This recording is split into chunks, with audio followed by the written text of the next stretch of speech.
it's never too late to make things better. However bad you've screwed things up in your personal life and your business life, in your society, in your corporation, whatever it is you think is messed up, it's never too late to make it better. Stop, right? In chaos is opportunity, right? That's the classic yin yang. Yeah. Is it Sun Tzu or Confucius? I don't know who. One of the ancient Chinese philosophers. In chaos lies opportunity. Sure. While your bell is getting rung, and while everything is upside down, and the world is on fire, and nothing makes any sense, you need to take a deep breath, pause, think a little, right? And if are you a winner? Or are you a loser? If you're a winner, you're going to look at the chaos around you and you're going to figure out how to make something good out of it. Right? And in the extreme of stoicism, when you can't make anything good out of anything and your life is coming to an end in the last 30 seconds and you've tried everything you possibly can try, you can still choose how you die, and you can die with dignity, right? And set an example for everybody. You can do a Socrates, right? Even when it's done, is not done, right? I mean, Socrates dies a certain way, and 2,500 years later, we're talking about the example that he set. So the truth is, it is never too late to make things better. It is never too late to make things worse. And in chaos lies opportunity.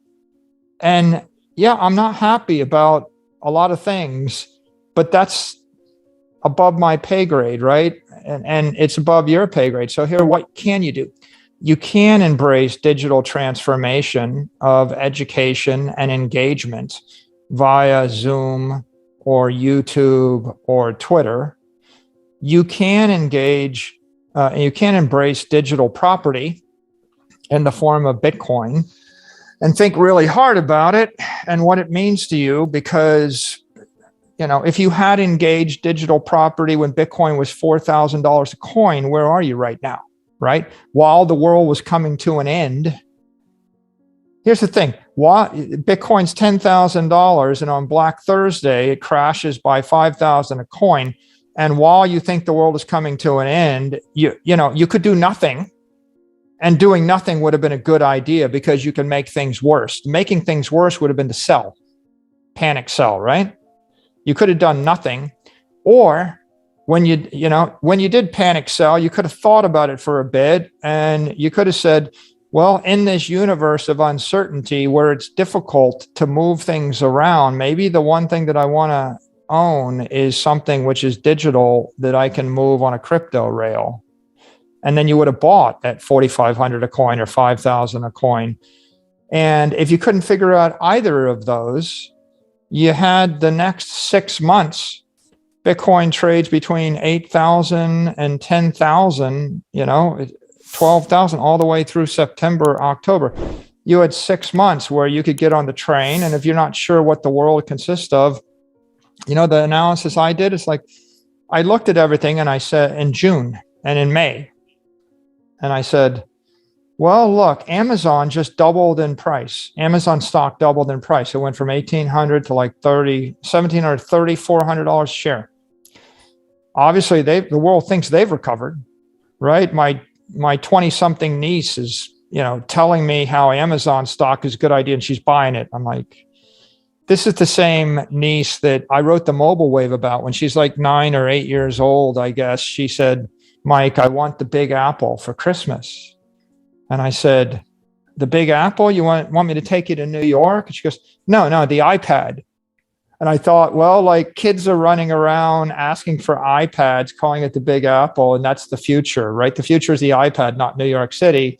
But at the point that every 20-something is telling you that they're going to trade on Robinhood and buy Amazon stock, you're not really the visionary anymore, right? You're not getting a 10x upside. So when I looked around in May and June, I said, well, the big tech trade is over.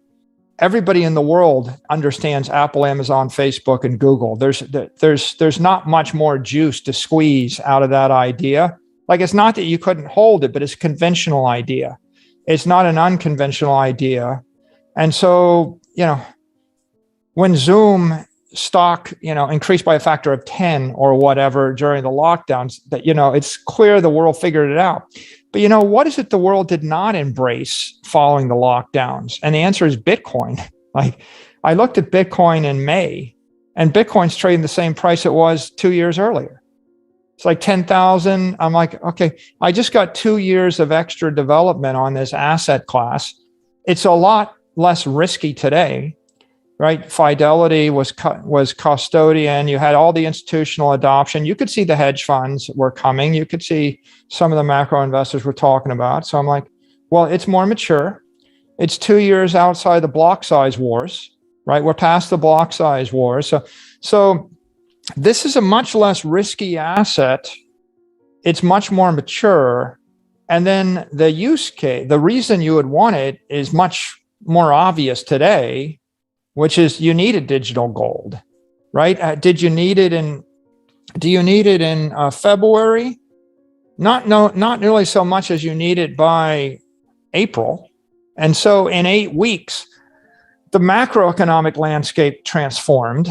And then we got hit in the face with a 2x4. Okay, there's a war, right? There's a war on human contact, and there's a war on currency, right? It's almost like we could declare a war on death by natural causes. And you could think very deeply about the implications of that, but I prefer to focus upon the technology aspect of this. Once you understand, once you see it, it's in front of your face. What happens next is you realize you're going to have to adapt, and so that causes you to start to question your values. And so I questioned the bond market, and I lost faith in the bond market. Then I questioned the equity market, and I lost faith in the equity market. Then you question the property market. Property's up 25% in Miami Beach in 12 months, John. I just read that little factoid. Lucky me, I have a house in Miami Beach. 2 of them, actually, right? But see, all these asset classes got monetized, right? Property is monetized, up 25%. Equity is monetized, up even more. Bonds are monetized. Okay, so now you just got to figure out, what are you going to do? And it's like, you don't get to choose whether you live or die, John, but you get to choose how you die.